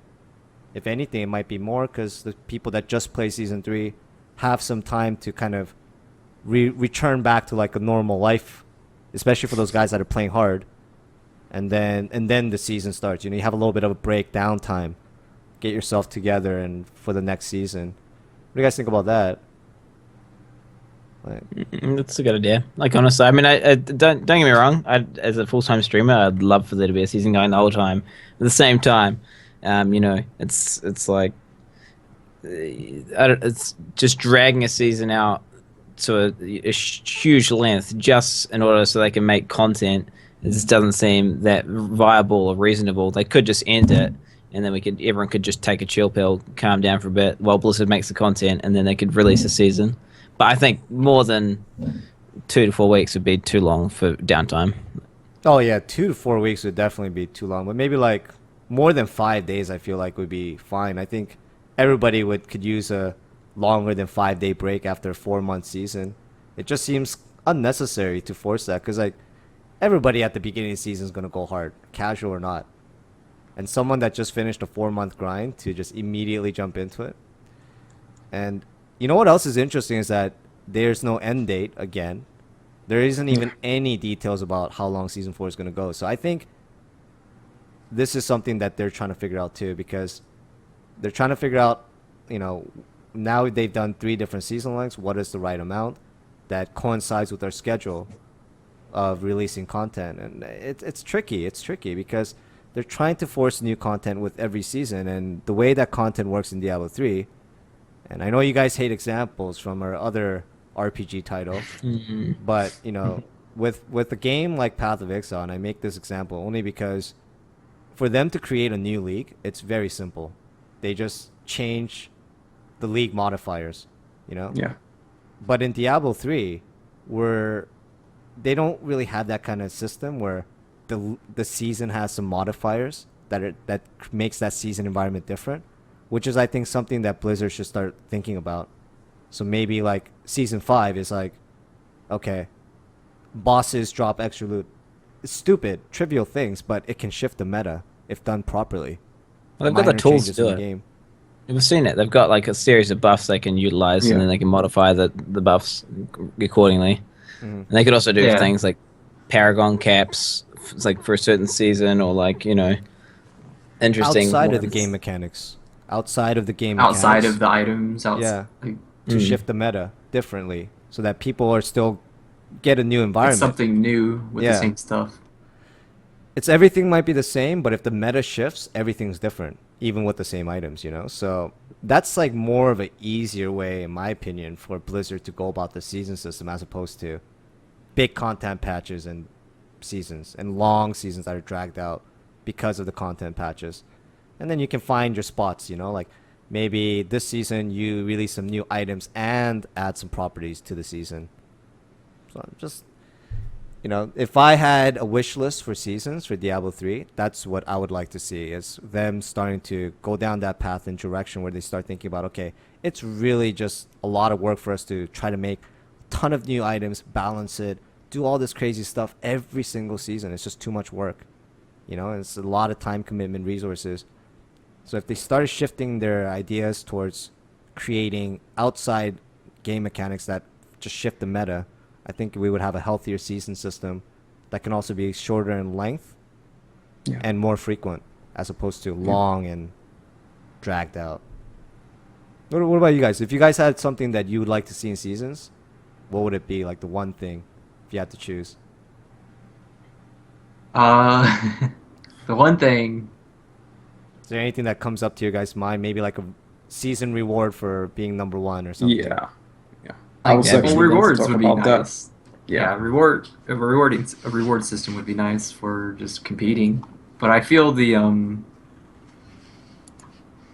a lot of the focus, it's probably our next topic, I think. Like, a lot of the focus in seasons is just, like, you want to climb the highest you can on the Greater Rift leaderboard, but to do that, you can't stop playing, not for a moment, because you have to Paragon. Because there's no end. There's no There's cap. no end. Yeah. Well, for the You can't season, plan. You can't really plan your progress through the season if you don't know Yeah. when it's going to stop, and Yes. you're just locked in farming forever until that was going the to be my announcement. wish. Mm. Solid scheduling on seasons was the overall thing that I would like to see. A more solid time schedule for when a season starts and when it ends, because this adds this little expectation that the community will add a lot more stability to the community over time, I think. Because when you don't know how much effort will be required and how much time you can put in yourself, you just kind of say, screw that, I'm just going to do something that I know how much I can put time to. Yeah, that's But definitely a concern. as Yeah. like a small wish, I see that they're introducing a reward system in Hearthstone, like an incentive for higher leaderboard placement towards the end of a season. So if they're seeing that kind of a change in one of their other games, I think just the conquest achievement is kind of not enough, maybe, as an incentive for high placement. Some form of a cosmetic reward would be, I guess, in order. Just a little fast and recognizable way that you're a player that has committed a lot of time and is to be respected within the season. Similarly to how the Hearthstone players, for example, have a legendary card pack that signifies the commitment to that particular season, or as a more close example, the racing rewards for Path of Exile. You know, talking about reward systems, though, you know what I would worry about if, for example, let's say top 3, top 10. It's got to be something broad. Even Hearthstone is broad. So maybe like top 100 players of each season get a pet Yeah. or something stupid like that. Super broad. The reason I think that we would never see that is because of how World of Warcraft was a long time ago, when mounts and there used to be content that was time locked. You know, like, for example, there was a point when I played WoW where there was this bear mount, in the zone that I forgot what it was. It's like some like Amazon zone. It's been so long ago. But anyways, that bear mount was only available for a certain amount of time. You had to clear that zone within the time limit to get that bear mount. And everybody else that didn't have the gear and the progression to clear it, they missed out. And then, a couple years later, I heard that they opened it up for everybody so they could achieve that mount. But Blizzard already kind of experimented with rewarding players like transmogs and stuff that other players won't be able to get. And I feel like they've kind of decided that that's just not a good environment for the game. Because you get everyone that can't get it and they're not happy, So even if they were to do it in Diablo, I bet it would be a system that is just like for everybody, so it wouldn't really have much merit. But it would be something cool, like something really simple would be nice, just to show that you are the champion, of a season would definitely be something cool. A wing. You have a color or something? I conquest don't know. for completing 60, so there's a conquest that you completed, Greater Rift 60, and only you know, really. Like, nobody's going to check out your achievements to see that you've done it. So, yeah, like you join a random game and nobody really can recognize your commitment outside of the Paragon points, I guess, and inspecting your Yeah. gear. At least Like a quick and personally, I recognizable like way. the This guy exclusivity of has stuff played. like that. Yeah. I think a really easy way to do it was kind of like the weapon enchants in World of Warcraft. Is you could apply it to Diablo. So like as long as if you place in the top 100, any above greater of 60, say, in the solo leaderboard, you then get a special enchant that you can put on your weapon, and it just makes your weapon glow like a bloody red color or like a certain color that everyone knows that okay, he's got that enchant. If he's in the top, like I don't know, maybe top 100, maybe top 50 or top 20 in the solo leaderboards. For whatever, Yeah. you get some special enchant, and then you can just boom, put it on. Just Like go a to the banner. mystic, or like a banner, just like a special banner that's really obvious, just like a fucking, like you can just it sticks out. Like and the everyone- BlizzCon banner. Like Yeah, so- the banners they made for the season, like they put on your back, like the wings, Yeah. stuff like that. Just something to some special pair of wings. something that- to show off. Like something to show off Mm. would be nice for people And to you know- like get them motivated to maybe try hard. You know what Like else? try to push greater rifts. Eventually, when Blizzard makes the micro transaction shop, they can just sell all this stuff that they created Yeah. without making anything new. Hint, hint. Well, Write it down. So the thing about if you give Everybody rewards out will like have that, access. you don't want to turn around and sell it later. Yeah. That would ruin oh it come for on, the but people who have it. that's nothing new. It's already happened many times in the past, and there wasn't much backlash. So I could see that happening though, and that would actually solve things. Like that was one of the concerns I have about like giving people rewards for placing high is that not everybody will have access to it. But eventually, I'm sure they'll make MTX a part of D3. So then just buy it if you want it that bad. Pay your $2 or whatever. I mean, it sucks for people who earned it, but it does solve As long the as there's a problem of current everybody one. having access. As long as there's a current seasonal enchant which is different to the one that you can buy, then it's Yeah, fine. yeah. But they wouldn't make it if you could buy the the one that you should be earning from ranking. That would be stupid. Like Yeah, it would have to be different even if they're similar. yeah. And it would have to be, you could be able to like distinguish the earned one. Okay.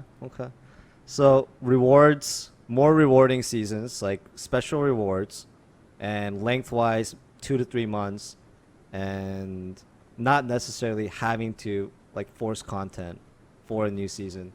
Pretty much, I would say it's like what we can conclude on for that, and we can jump to our last fun topic. This is It's a quick and easy one. the fun one. We saved the best for last, and show you guys on screen here. Oh, man. This is a post by Bagstone, one of the moderators on Diablo Fans, and it shows some pretty graphs. I'm going to go over this really quickly, and then we're going to open the floor for discussion. And basically, as you can see here, I've highlighted the texts that are important. So what this post is about is basically that after reaching Paragon 2000, every single level required to get to the next level is 170 billion. So the experience required from 2000 to 2001 is the exact same as 9,999 to 10,000. Yeah. And Yeah. this first graph here shows the 1 to 750 climb. The 1 to 750 climb is exponentially harder as you progress upwards.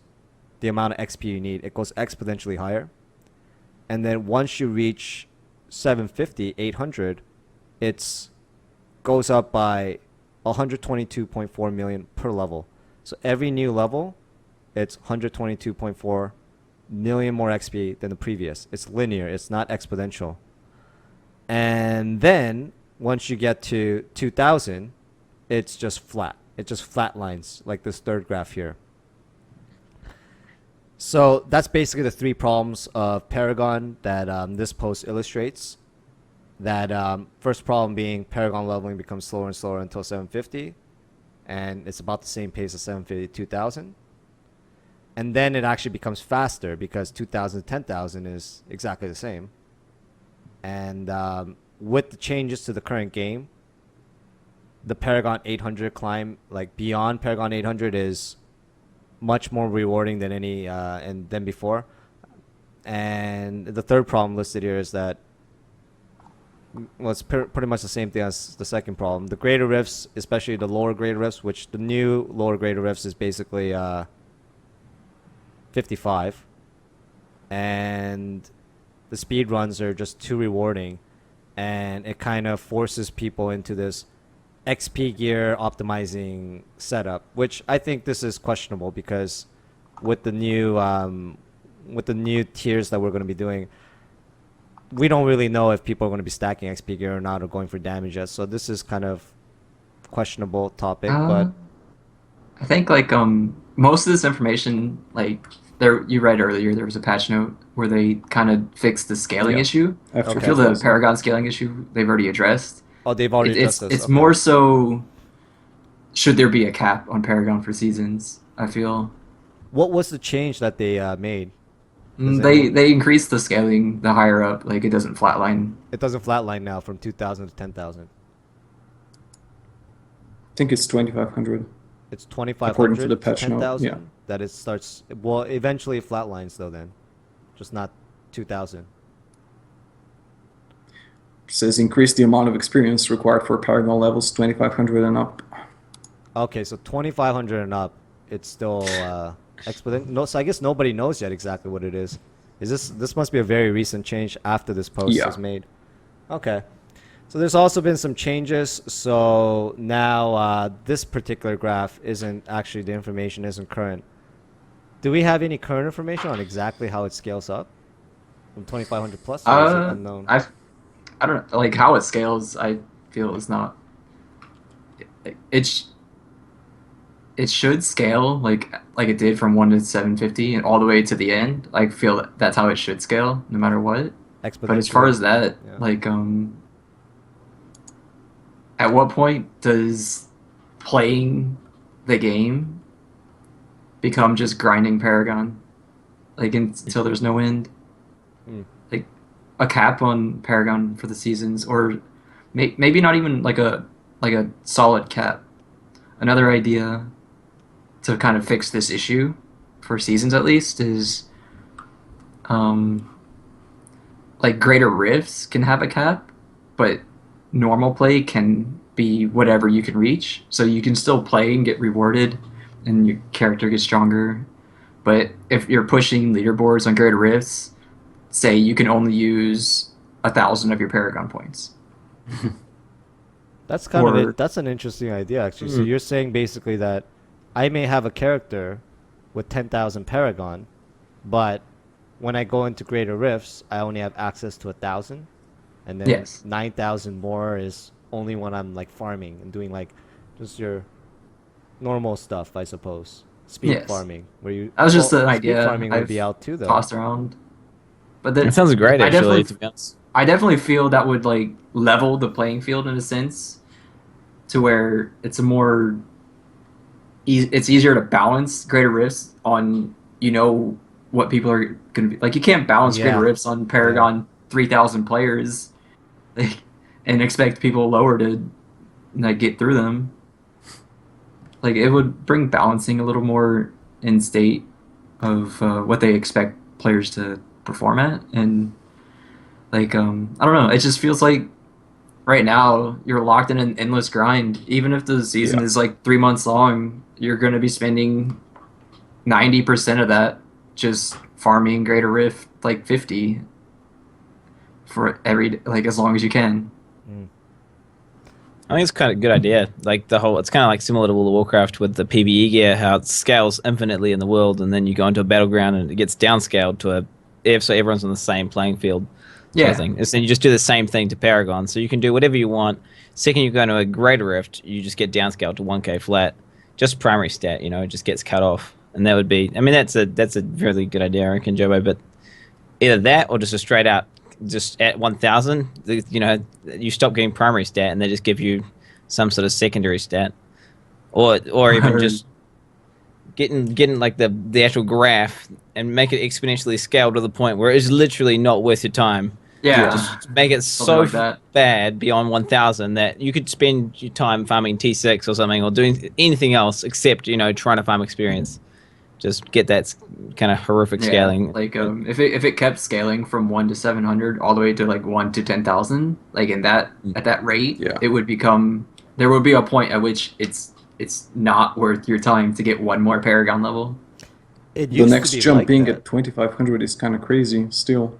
2500 is a lot of grind, regardless of speed farming buffs and such, and faster XP in the new patch. It's just, once again, a little too high, a little too inaccessible for anyone with something else to do besides Diablo. But And the yeah, okay. I guess the primary reason for a change like this, it's not just to make it easier, like to like do greater rifts, like for everyone. It's more at the current rate, competing is a very difficult thing to do. Yeah, Like if you don't have the time to do it, this opens the door for players that they enjoy the game and they kind of still want to compete, but they don't have 12 hours a day to play for the next 4 months. I want to bring up And something it though, brings real quick. just player skill into the factor a little more. Think about back in season one. Back in season one, Paragon was not really an issue because that point where you guys talk about where it becomes pointless to keep grinding, that existed in season one because XP multipliers wasn't in effect in Greater Rift Yeah. yet. yeah, The amount of XP earned per hour was so low that eventually you got to a point, and that was around Paragon 1000, where you're just like, okay, this next level is going to take me like 3 days, or something ridiculous, and you're just like, it's not really worth it. So you never really saw people just going hard 18 hours a day. Whereas once the multiplier was introduced, I believe in season 2, yes, that's when people are like, okay, they're planning out their character, they're planning out their season, and they're looking at it and they're like, we know we can achieve this amount of XP per hour. As long as I put in X amount of hours per day for the entire season, I'm going to reach this power level, which is equals your Paragon level. And once that situation came into play, that's when the Paragon problem started happening. In my opinion, was in season 2, with the adjustment of XP gains becoming so high. And even just simply taking away extreme XP gains, maybe just even take out the XP multiplier in Greater Rifts again.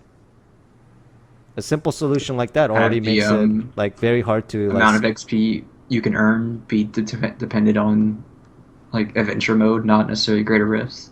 Yeah, not necessarily Greater Rifts. Yeah. And well, maybe like both are fine, right? It just depends on what you need. It's just that you're not getting this crazy XP in Greater Rifts anymore. Where you're like 100 billion XP per hour. Like just take that system out, then, and maybe make some adjustments so that it's just linear all the way through.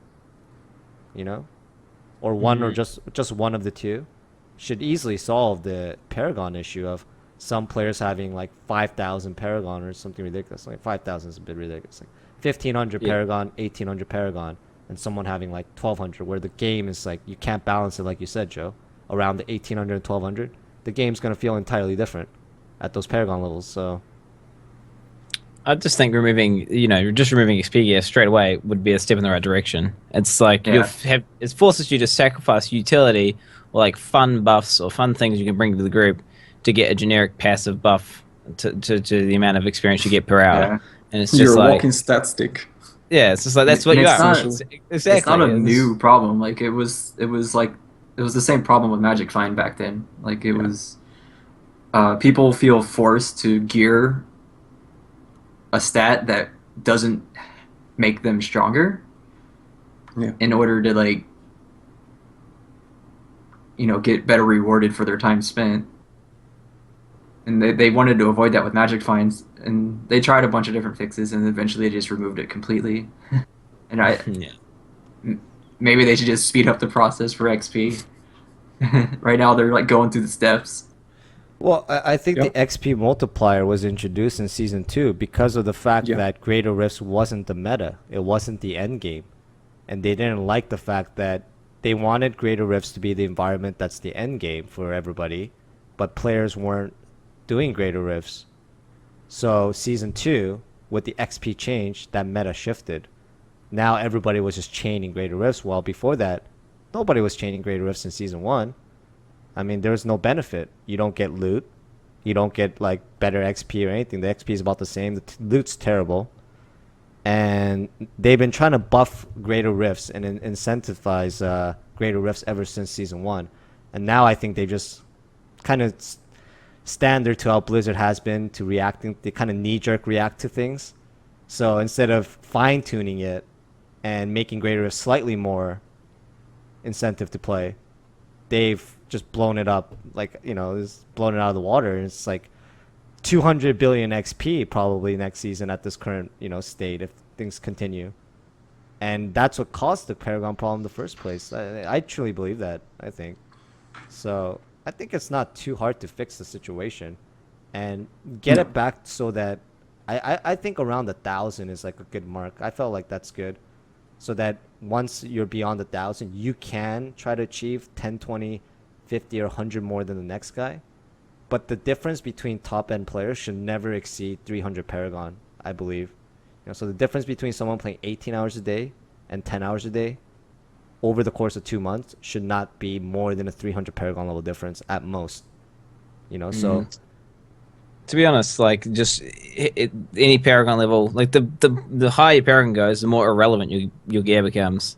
Yeah. Like getting small like 40 dexterity upgrades on your gear becomes less and less relevant. You could just like ancient gear becomes irrelevant at a certain point. Yeah. Because you just got so much main stat from Paragons that it's just kind of ruins the whole gearing process. It's like, why would you go out of your way to farm like a small upgraded gear when you could just guarantee farm Paragons for a set amount of stats, which are going to be infinitely better. Just make sure you have non-ancient gear with the correct multipliers, and then you're good to go. So like the lower the Paragon, the better overall. Like if the lower, For balancing gear and everything. For balance, it would make gear upgrades more rewarding because it'd be like, well, this piece is actually like a 3% damage increase, whereas now it's like I just got a significant upgrade, but it's a 0.01 damage increase or something stupid like that. And it just makes gear upgrades pointless when you're over a certain Paragon. What's kind of lost in the dust is eras. Eras, there's still a lot of people that play don't play seasons and play eras. Yeah. Like, there's, I would say it's a smaller population, but there's still a lot of people that they don't care for seasons. And right now, there's literally zero incentive to play eras. There really isn't, unless you just don't like starting over. That's really the only reason to play eras. Whereas, if they made some changes, especially Joe's idea of capping Paragon at Greater Rifts, right? Let's say it's capped at 1,000, but for eras, it's unlimited. Now eras have some incentive, like Yeah. you can do like crazy OP stuff in eras. Yeah. If you want to go ham on Yeah. Paragons, just go there. Huh? Yeah. And Like, every season it gets stronger and stronger, and you have all these legacy items and stuff that you can put together and do cool stuff that isn't possible in seasons because it got nerfed or whatever. Like something that comes to mind is permanent stunning zombie dogs. That's something that's only available in legacy gear, right? Yeah. So now we kind of given Era some incentive and balance Greater Rifts. I feel like that, man, Joe's idea is like almost perfect. Putting 1,000 Well, cap or something. It's more just to present that there is I don't know, the consensus is like there's a problem with Paragon, and that it's not really our fix that needs to be. It's just that it needs to be fixed in some way. I mean, personally for me, if there was a Paragon cap, I would be much more inclined to participate in a season again. Like, one of the biggest reasons I don't want to waste my time with the Diablo 3 season is that I don't want to commit to 4 months of Paragon farming. That is literally the main reason I don't take part in Diablo 3 ladders or seasons anymore. And I think that's the case for a lot of players. It just, because there's obviously casual people that don't care where they place on the ladder, but personally me, and I'm sure a lot of you guys feel the same way, when I play a game, I enjoy the competition, Any form of competition I can get in a video game, I enjoy it. And to feel like I have no chance at the competition right from the start because I know that I can't commit my schedule to that time requirement, it just turns me off right off the bat. Like, I don't even want to bother course, them, Mm. And It's the combination of Yeah. that kind of a reward for you, the time spent, plus you don't know how much time the season will actually take. Like those two, the known quantity of the Paragons and the unknown quantity of the season just makes it so unappealing for people with other shit to do. And another issue is that it's like you got to think about the broad picture here is that the less people are competing, the less competitive the competition is. Yeah. So ideally, you want as many people competing as possible. That drives the competition and makes the game more enjoyable for everybody competing. Yeah. But if you're only competing with like 2 other guys or something, Yeah, it's seeing just the like same who old plays faces. more. It's like if Yeah. you're in like a race and your car is like supercharged and they're just driving like some piece of junk. Is that going to be a fun race for you? That's a great example. Like, you're in a Ferrari, and everybody else is in like a fucking scooter or something, going 25 miles per hour. Like, it's not much of a competition, You're like in first gear, you already won. So, Paragon cap. It's tricky though. It's tricky, but It's not really. I mean, there's tons of solutions out there that will take literally less than a few hours. So, It just needs the green light. yeah. But yeah, they just need to just pick one of them and just do it, in my opinion, and it'll just make the game so much more competitive and just a lot better and all around. Sure, So- you're gonna have a couple people complaining, but I mean, it's gonna be like the couple, like 0.01% of like no lifers that no one really. I mean, all around it's gonna be better. And they'll still play anyway. Those guys that are in the 0.005%, you think they're gonna play anything else? They play 18 hours a day it of will Diablo. be like I know Empyrean, like he put a video out and he Yeah. also said himself it would be more fun for them to have more competition. Like by the competition's what's fun about it. Grinding Paragons for 4 months is not the fun part. Competing against the other players is what it is. So what would be the perfect cap if there was to be a cap in theory? I mean, there doesn't really need to be a perfect cap. There just needs to be a cap that's obtainable Lower within than- the season length. 400 Yeah. for some difficult Or, decisions. like 800 or like 800 makes the most sense because that's when all the categories are maxed out and then everything goes to main stat. Sure. I think 800 is good. Like even or if they just remove primary stat altogether, I'll be happy with that as well. Yeah. Oh my Just god. make more gear. Gear is just gonna be more and more relevant. Like dropping primary of rings and stuff will be. You'll be actually want main stat for once. And it should be good. On the topic of Paragons and making them like adjusting them to be more rewarding, I feel like Paragon system is extremely out of date. For example, the last tab of Paragon, it's ridiculous. Gold find? Are you Gold serious find. right now? The White Chain likes that, right? It's Like- the Everest achievement. There is no need for gold find in this game. There really doesn't need to be any gold find. Like we already What is- have the gold gem, gold goblins, God Goblin, yeah. gold vault zone that you can open at any given point. Like, do we really need gold find as well? Like, it's useful for like maybe the first 10 levels, and then it's like you don't even have it in the first 10 levels, so it's useless. What is area damage doing in utility, and movement speed is in the core. And yeah, just all sorts of weird shit like that. I feel like Paragon should be relooked at for sure. Like, Yeah. they need to Yeah. update it. Yeah. They need to update it back to like current game because the meta has shifted so much. so many things have changed in the game since the introduction of the first initial Paragon system, which was like a year ago. And that system has stayed intact without any balancing or changes to it. So that's something that needs to look at too. Not just like maybe setting a cap, but the categories and the statistics that you gain need to be like relooked at, I think. And the values as well. Like some values, some things don't perform. You know, like in the end, you get everything, so it doesn't matter. But there used to be a point in this game where getting to Paragon 800 might not be a definite thing, and you had to choose between which do you put your Paragon into. Yeah. Now it's like 800 is automatic, so you don't even think about that decision. You're just like, bleh, everything's maxed. And then main stat. At the time of its creation, 800 used to mean something. Yeah, right it now did. it's It like did. a handful of days. So that's another most. solution they could do too. They could just expand the Paragon system from the base 50 points that you're allowed into each category and make it 100, you know, and make the Paragon cap like 1600 in line with, and they don't need to take out the multiplication of XP or anything, because XP is going to be insane. 1500 Paragon will be like nothing next season, you know, and at the same time rework the things. That could work too. And then you have 1,600 points, 100 points to put into each category. You might go like 75 of one thing and 25 of another, you know, or something like that. Like make the total. So I'm going to jump in the game here. What I'm saying is, I might not have made that clear to you guys. What I'm saying is, right now we look at the Paragon system. It's 200 total per category and 50 max per each, right? What if it was like you could go 100 of each category, is what I'm saying, you know? Then So it's impossible to max. So you have to can't max specialize every category or make so them you have to unlimited choose. or something, you know?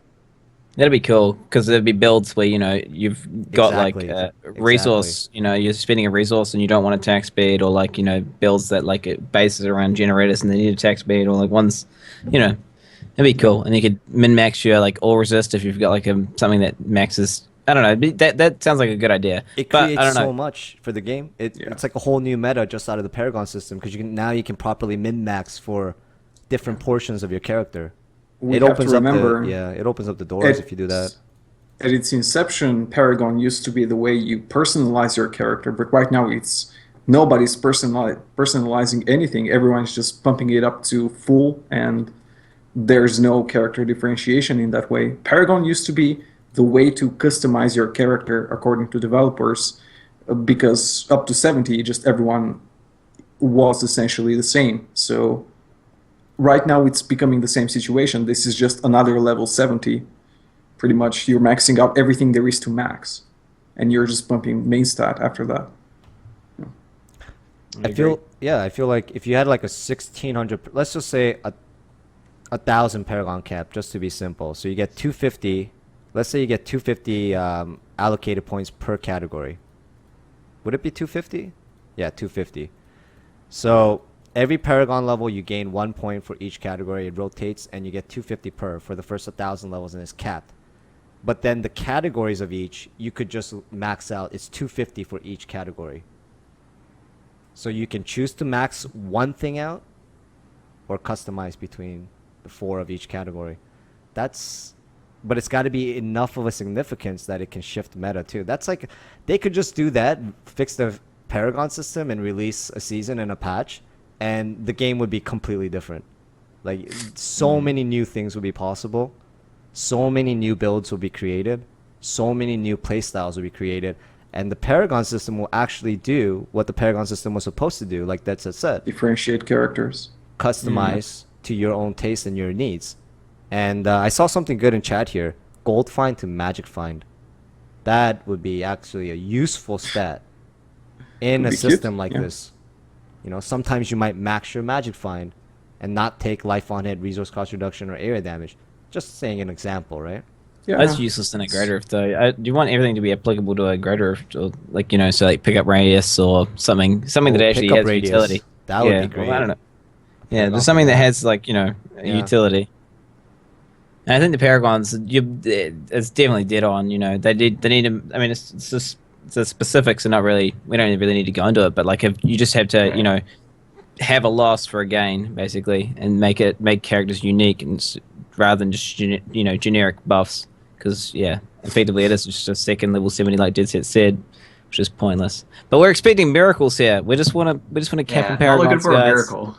Not Yeah, looking for a we're just miracle. just cap and paragons, and we're I feel good. like it's such a simple change though. If they're gonna, they obviously need to do It's a something lot about of Paragon. it's a lot of effort to go into like reworking all that. Like, it's a lot of balance implications Just- there. Like, the easiest thing they can do to make it easier for themselves to balance stuff is set the playing field at a cap, hmm and that makes things easier to balance, not harder. Great. I think simple band-aid like you guys are all saying, Paragon cap like 800. 800 just seems like the Short perfect term, amount. Yeah, short-term fix. But I think a long-term thing they should really be thinking about Yeah. is Paragon Yeah, 2.4. needs to be useful, like in what it's supposed to be. You know, it can't be like this. Just max all and you're done. There's no thinking, no choice, nothing that requires anything, any thought. It's just Bump max. main stat. Yeah. They can replace Gold Find with Thorns damage. Oh, Oh, yeah, man. yeah. It's true. For the one thorn set in the game that's coming Yeah. out next season. Patch Yeah, it's all- 2.4. It's all down the road, but I think to create just a better environment, at least for seasons, having some type of cap would definitely be what most people want. Not even just people like playing at the high level. Like, Yeah. someone that doesn't have a lot of time to play and just plays casually will be more inclined to like to play like when they can feel they can try as hard without spending all that time. You know, we used to have a cap, and it worked, in a way, right? Yeah, We there used was to a be cap. kept at 100, Yeah. so it served its purpose at the time. And at that time, you could only get one of each category. Yeah. I much prefer that than now. Now, like, at least then you had to choose one, you know? Yeah. Be quite nice as well. Like right now, you have to go max crit damage, max crit chance, and you can never get that perfect 1 to 10 ratio. Whereas now, if they had a limit, you could actually allocate the exact correct amount into both categories because you would have a limited amount to spend. And you could get the exact, you could min max your character to get that mathematically highest damage output. Squeeze it out. Cool little things like that would just be really nice. I think Paragon isn't a bad idea. It's just not being... It's just not up to date. I really think that it's just not up to date because when it first came out, it was working. Paragon cap 100, it served its purpose. It was very cookie cutter choices, but sometimes I went attack speed, sometimes I went crit damage. It depended on the build, Some things I changed around. Sometimes I went movement speed, sometimes I didn't. But now it's like, it just needs to be updated. I really think so. It's just out of date. A lot of things in this game are out of date because what they tend to do with Diablo 3 is they keep releasing new stuff and not revisiting old stuff, and that's just not for just items, it's for game mechanics too. Like game mechanics like Paragon is just way outdated. Way outdated. But yeah. I talked a lot about that topic myself. It's something that really bugs me about Diablo 3 is the Paragon. It's just like it's so gross because I'm someone that used to love playing this game all the time. I played this game just as much as any other no-lifer, and ever since the introduction of insane Paragon multipliers, like XP multipliers, like I just lost complete interest. It's just they're trying to create content with Paragon points. That's basically what it is, and it works. But Yeah. they could just those min max it a extends. little bit. Yeah. Yeah. Optimize it. Bring it up to date. Do it a little bit better. Put some more thought into it. But for now, just cap it. I mean, Season 4, we're probably not going to get any changes. Maybe. There's still A hope. cap is possible. A cap is Yeah. possible, and then next, 2.4, we could expect maybe some changes to Paragon, if we're lucky. Just try a test season, maybe like 2-month season or something with a cap. And then instead of doing I'd like like to see another that. 4-month Yeah. season, do a 2-month season with a cap, and then a 2-month without a cap, and then by that time they have another PTR and new stuff to release. And I don't know. It seems kind of repetitive, though. They probably won't do something like that. Yeah, I mean, whatever, it's just more just a problem that a lot of people see and hoping for a fix. What they do is really what they do. Okay. That's about it for all the topics we had prepared. Went a little longer than we wanted, but I think it was mainly because we talked about the four-man group situation. We had a few differences in opinions, which is great. This is why I like the four people that we have for this right now, is because we have differences in opinions, and that's important for discussion. If there wasn't differences in opinions, it would be just the four of us going, har, har, har, this is fun game, you know? And it wouldn't be very interesting at all. So the group meta, I feel like, is something that we can discuss forever because we all got different ideas on and our own perspectives because of the different classes we play. But I wanted to do something new for this cast, for the second episode, and was open it up to the chat and just have kind of like a free flow discussion with everybody in chat. If any of you guys notice something that we can talk about, just pick it out of chat. Maybe run this for like 30 minutes, something, and close it off like that. So.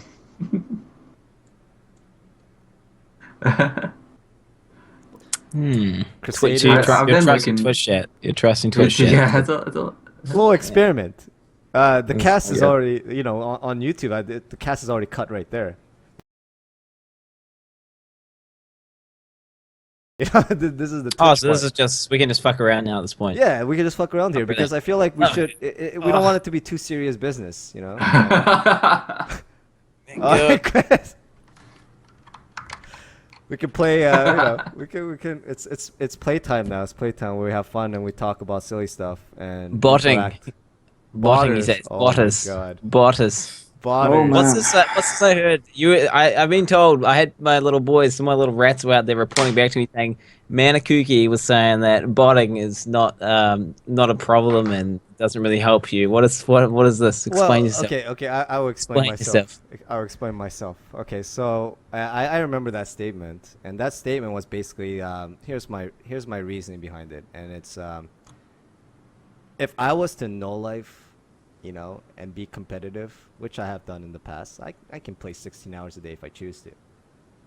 There's no way a bot's gonna outfarm me, even if I sleep 6 hours a day. Or No, but what if the person, what if the other person plays 15 hours a day and then bots the remaining?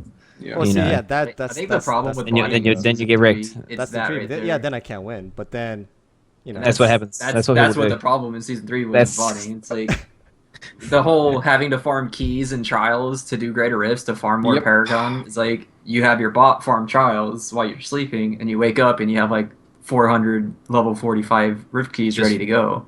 And you're just super efficient with your time because all you have to do is just grind the greater rifts, and then during the I see. downtime, it farms the. And the next season, this is going to be more apparent as well. bought the keys is what you guys are saying. Yeah, That's, Yeah. that's what people do. yeah. I didn't think about that. See, I'm not I don't think about the botting min max, but yeah, I see Yeah. that. That's I a see huge that. advantage. It's like a Currently, disgusting yeah. advantage. Very Next apparent. season you can just run a bot at like T6 or some stupid thing. If it can run T10, run it at T10 and it'll just farm for you like hundreds of keys while you sleep. Yeah, that is actually a huge issue. But I was talking to some of the community managers, and they said they've got battle plans. Battle plans They was have the way they battle described plans? it. Okay. Yes, there please. might be like Yeah. a big ban wave coming. Like I don't know. They obviously don't want to reveal it because if they tell people like, oh, they're gonna ban everyone, then everyone stops That's using it. It doesn't work. That's the thing with banning botters is they tend to do it. They collect as much info on it as they can. That way they can prevent it after they've banned it instead of saying, oh, this guy's botting ban, this guy's botting ban. Like they collect info and then make changes to how the game works and detects these things, and that way they can catch more people. I kind of lost faith in Blizzard at a certain point where I was like, oh man, Blizzard's not going to do anything. Blizzard never acts on anything. But then, earlier this season, we saw like that's what everyone's mentality was when they started doing a blatant exploit, and they all got rolled back. They all got wrecked. A huge disadvantage at the beginning of the season One and everything. person was banned. One person got banned, yeah. One person. Oh, I don't know who it is, yeah. but I believe there was one Somebody ban. got banned. Correct me if I'm wrong, but there was a ban. There was a ban last season. There was a ban. I remember you in your stream. details, like, the Then I details. got to do shit. Yeah, The details are a little bit fuzzy. The details are a little bit fuzzy to me, but I believe there was one man ban. There was one man ban last season. The kooks Yeah, get they're- wrecked. Rip. there may have been a one-man band, but we don't know. There may have also been some bracers that we don't talk about as well. So there's a lot of controversy about season 3. But you know, I think botting is just like, what can you do, man? I mean, they put some safeguards in place. People that want to bot, they're gonna find a way to bot. You know what I mean? Like, there's always gonna be people that are gonna go out of their way to try to get a competitive edge. You know, in any way possible. And what can you really do? Oh, about it's that? gonna That's happen fine. for sure. You just gotta know that it's gonna be acted upon, and everyone has to know that it's gonna get acted upon. And if it seems for a very long time that it's not going to get acted upon, which has been the case with this very persistent bot that has been plaguing the season so far, turns you off really hard from playing. They need to get the heads, man. They need to get the heads and put them on a spike for everyone to see. That's what they need to do. They need to show people that they're getting it. They need to get all the people at the top of the leaderboard who are botting, because it's easy to Washing. detect. Yeah, and then just just literally just delete them. Maybe even post a list of everyone who was banned. It would be brilliant. Get the asterisk next to their name. Yeah, pretty much. That's what they need to do, and that would, because that whole the thing with the blood shards, for example, that scared everyone. There was like another questionable, I can't remember what it was, but everyone was kind of sketching out like, oh, I don't know if I should even touch it because I don't want to, get rolled back. And if they do that to botters like once a season, just like get the majority of them. Sure, you're not going to get everyone, or people are still going to bot. You can't stop it, but they can at least make people scared to consider doing it, because right now it's like socially acceptable to like talk about like bots in your clan chat, and like it's disgusting, like the amount of bots that are out there right now, and they need to get those guys who are just blatantly doing it and just wreck them.